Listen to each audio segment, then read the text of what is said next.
acronym parenting is the letter A. A for age appropriate. Well, here's a statement you want to think about. Have a strategy rather than having to resort to a battle plan. Oh, that is so true for parenting.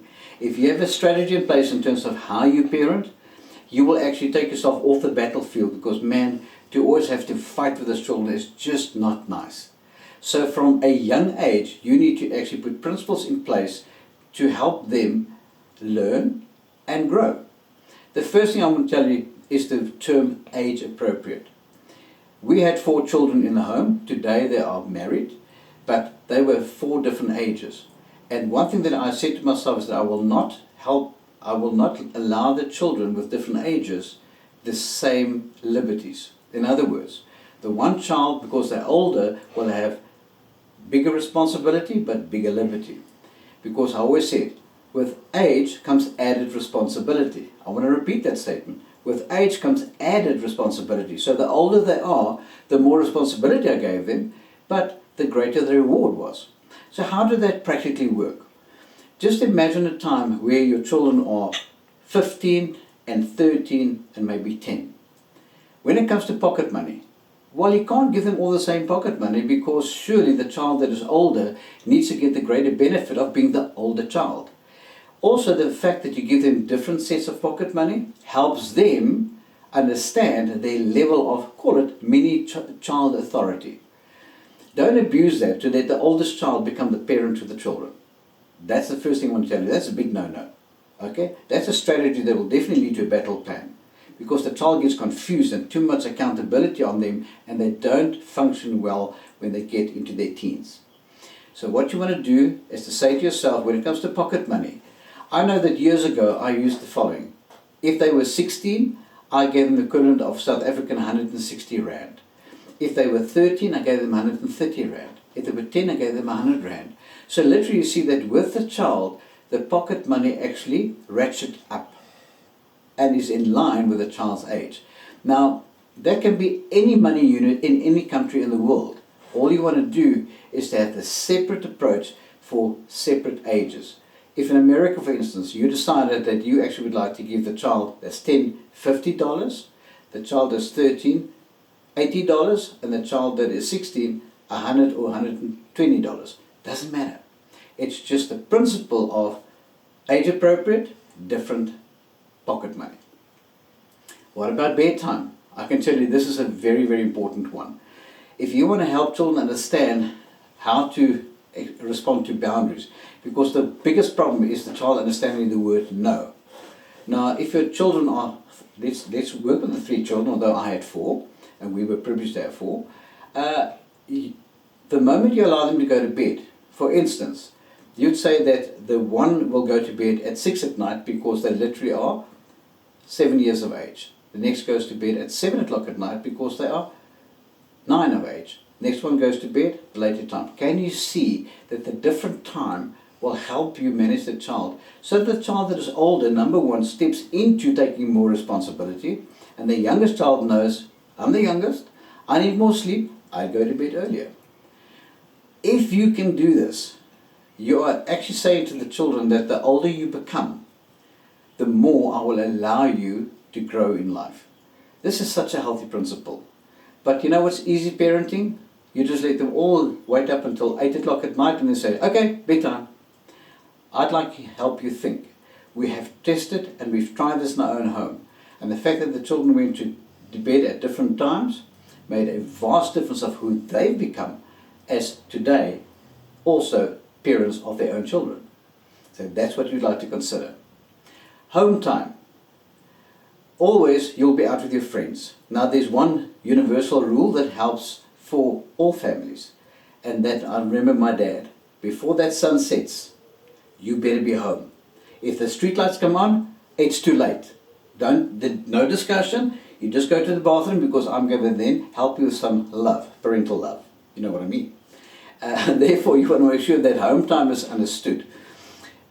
Obviously now, as they get older and they start going out, you and I want to realize that they now have got liberties to go to the next level. So what would we do? The child, for instance, that is in what we call a mid-term, surely for them to be home at, say, 9 o'clock or 10 o'clock at night would be reasonable. But the child that is sort of getting to the end of their schooling career, their cutoff might be 11 o'clock. But what is here the issue? The issue is that you need to pre-decide with your partner, because we started off by saying you need to collectively agree what is right and what is wrong for your children. So we'd like to help you understand that is going to make a vast difference in your household. Different home time.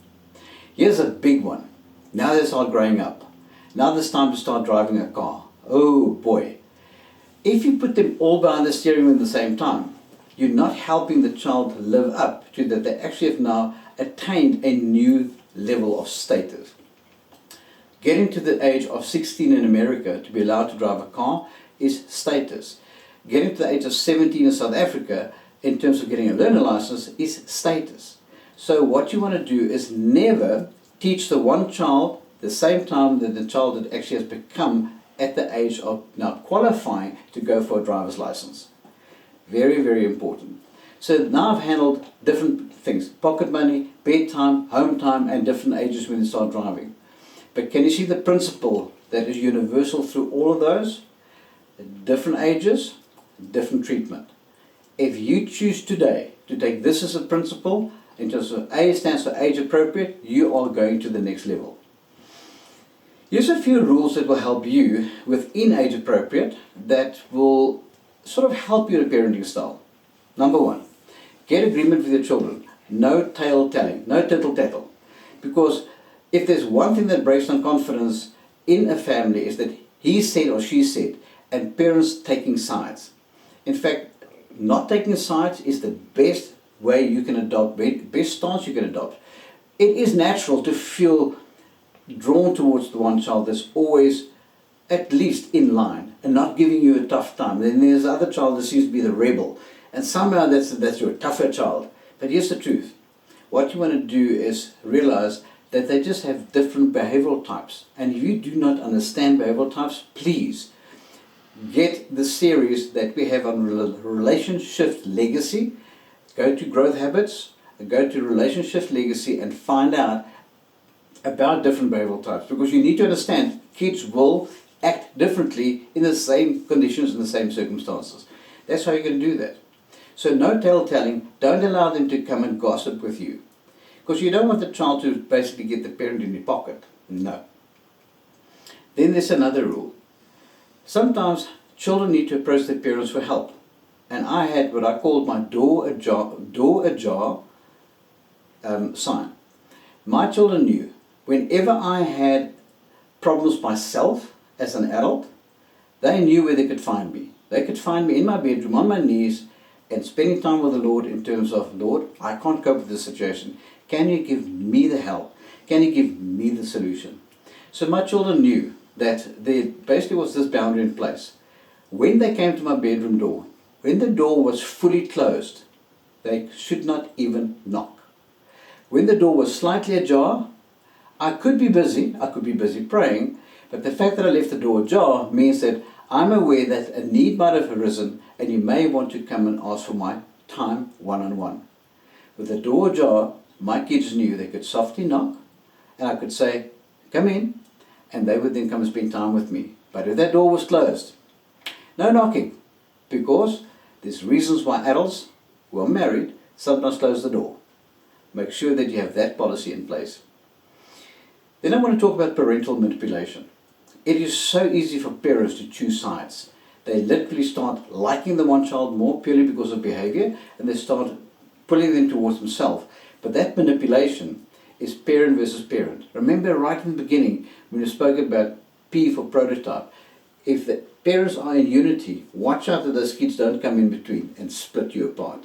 You'll be sorry. You need to nip that in the bud the moment it seems like it's wrong.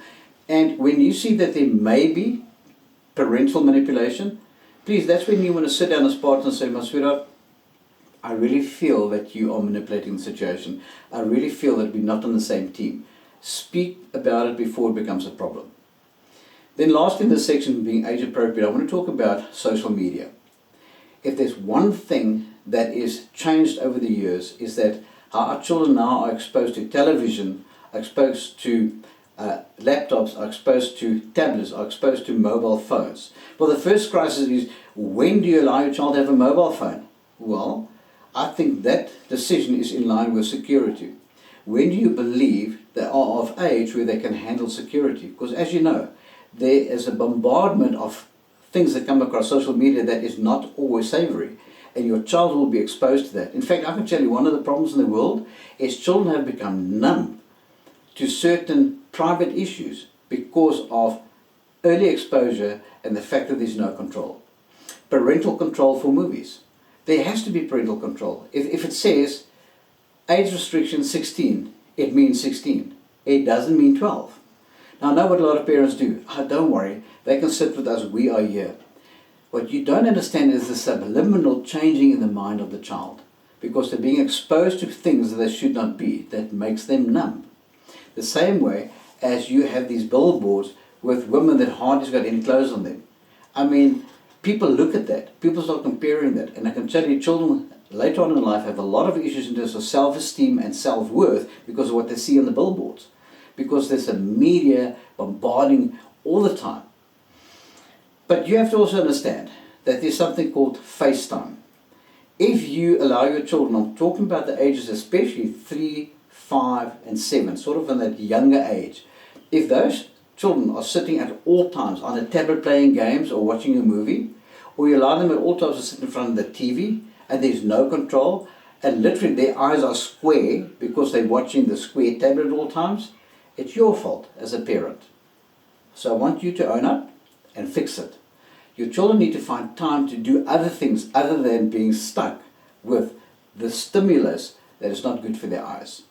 So social media and the way that you handle it, in terms of age appropriate, says if they're at the right age, you'll know when they can get a mobile phone. If they're at the right age, you'll know when they can start playing games on the tablet. But be wise, because that influence will pay dividends later in your life. So there we have it. A, age appropriate.